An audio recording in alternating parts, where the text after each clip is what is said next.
Esta é a cidade de Niterói.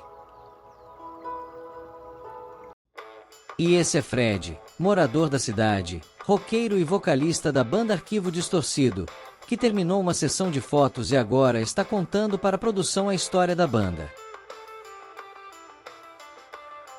Quando Fred terminou o ensino médio, não sabia exatamente o que fazer da vida, só sabia que gostava de música. Então conseguiu um trabalho no estúdio como auxiliar de produção. Fez algumas aulas de violão, mas segundo ele, era um saco, porque o professor passava ritmos de bolero, baião e bossa nova, mas Fred queria era aprender riffs de rock, como Smoke on the Water. Ia sempre na casa de seus primos assistir shows de rock e explorar a coleção de vinil de seu tio. Adorava ler sobre rock. Mas para Fred, ler, produzir bandas ou aprender violão não era o suficiente, ele queria mesmo era estar numa banda. Enfim, teve uma surpresa. No estúdio onde trabalhava, havia um contato de telefone, era uma banda procurando vocalista. Fred então imediatamente ligou e atendeu um tal de Ricardinho que dizia ser o baixista da banda. Ricardinho explicou ao Fred que a banda não tinha um rumo certo para o estilo musical, mas mesmo assim foi lá conferir. A banda foi formada numa escola municipal no bairro de Caraí e ensaiava no auditório. O problema era que o pessoal da banda não conhecia praticamente nada do que Fred cantava. Eles tentavam acompanhar, mas era um desastre. A pior parte para Fred foi saber que o guitarrista, mesmo com aquele estilo, gostava mais de tocar Roberto Carlos, Catedral e outras coisas totalmente longe do gosto dele. Então, o guitarrista mostrava uma música de seu gosto e Fred dizia: "Não sei, gosto de rock." Aí ele mostrava outra e Fred respondia do mesmo jeito. Na verdade, Fred era mesmo muito puto.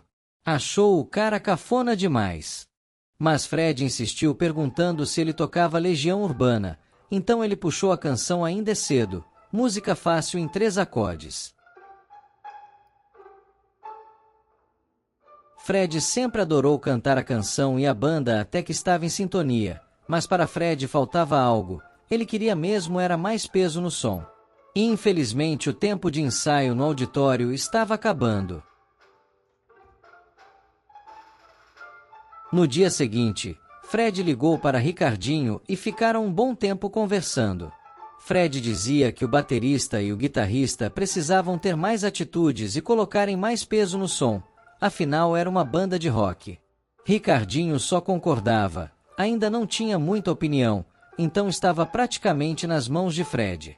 Mas ainda era o início, não tinham experiência em ter uma banda de verdade.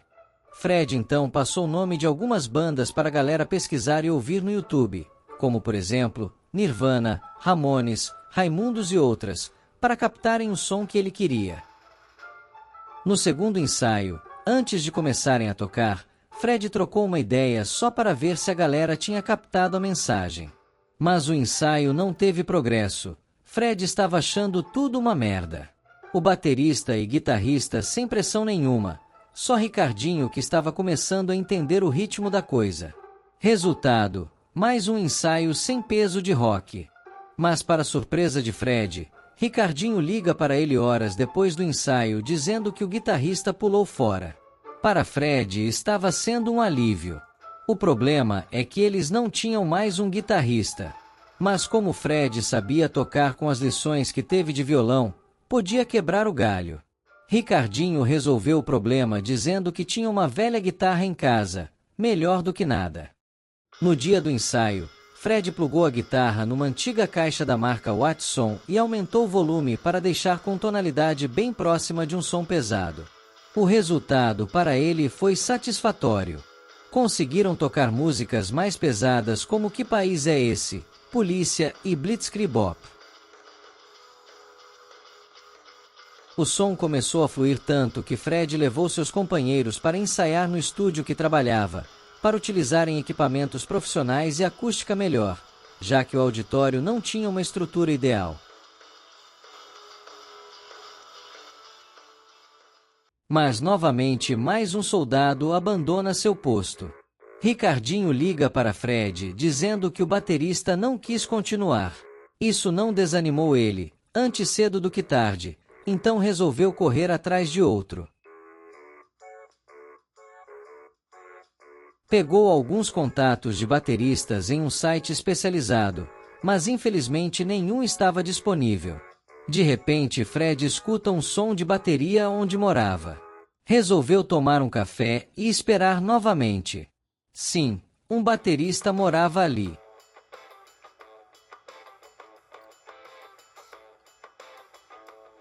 Fred chegou até abordar um cara que morava no prédio, mas ele era apenas um fã de rock, não tocava instrumento algum.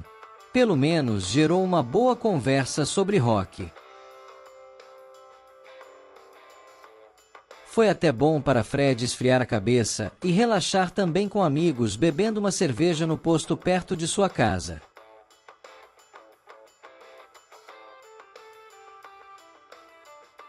Um tempo depois chega uma galera fazendo um som, e um rapaz com barba e camisa quadriculada aparece para curtir. No início, Fred não deu muita confiança. Mas depois de muita bebedeira, já estava entrosado com a galera tirando um som e sem perceber que o dia estava começando a amanhecer. Na hora de ir embora, o rapaz elogiou Fred dizendo que cantava e tocava bem, propôs até de fazerem um som juntos. Então, para surpresa de Fred, ele contou que morava no mesmo prédio e era o misterioso baterista. Fred, no dia seguinte, imediatamente contou a novidade para Ricardinho. E logo já estavam passando o repertório para o baterista novo. Seu nome é Fábio. O cara mandava muito bem. Fábio ficou tão empolgado que resolveu até abrir seu vinho para beber com seus novos companheiros. E disse que não via a hora de começarem a fazer shows. Claro que depois do ensaio, sobrou para Fred, que levou um esporro do patrão por deixar o estúdio bagunçado com copos e garrafa. Num dia desses, Ricardinho ligou para Fred dizendo que haveria um evento na escola e os estudantes que tinham banda poderiam se apresentar, então era a oportunidade para eles.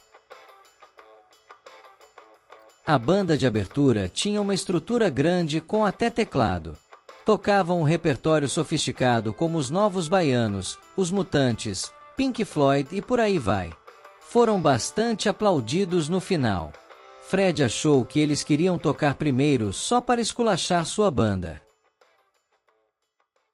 Mas foi o tempo que precisavam para bolar o nome da banda que não existia, então se apresentaram com o nome, Distorcidos, que foi bolado pelo Fábio. Tocaram seu repertório barulhento e com muita atitude. Claro que alguns gostaram e outros não.